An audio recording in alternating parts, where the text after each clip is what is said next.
Imbis na inaaway natin ng China, magkaroon na lang tayo ng joint exploration sa kanila, sa West Philippine Sea. Bakit hindi na lang, sabihin natin sa China, bakit hindi na lang tayo mag-usap para sa profit?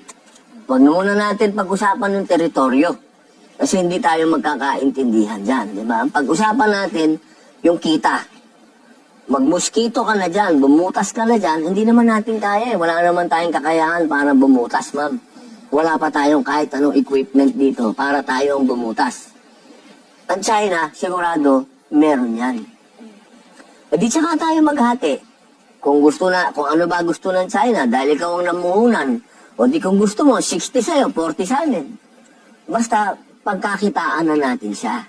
Huwag tayong masyadong maging matigas.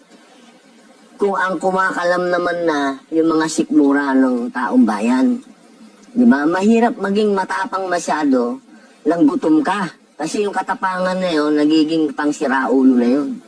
Kapag pinatigasan natin, baka ma'am, mga apo na natin, wala pang makinabang dyan. Kasi sila mahaba yung PC nila eh. Tayo ma'am, hindi. Oo. Ako naman, kung sana wala tayo sa krisis na to, na dinadaanan natin ngayon, pwede tayo makipagmatigasan. Sa akin, gutom na yung kababayan natin ma'am. Trilyon na ang utang natin. Dapat matuto din tayo ng diplomacy, di ba? Kasi yung panahon ng katapangan, hindi ito yung oras na yun. Wala tayong isusukong teritoryo.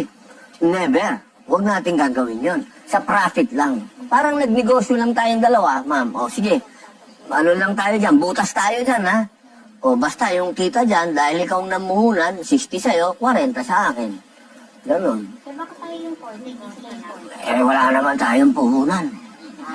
Oo, napakapangit naman nun kung wala na tayong puhunan, ikaw pasiga. Parang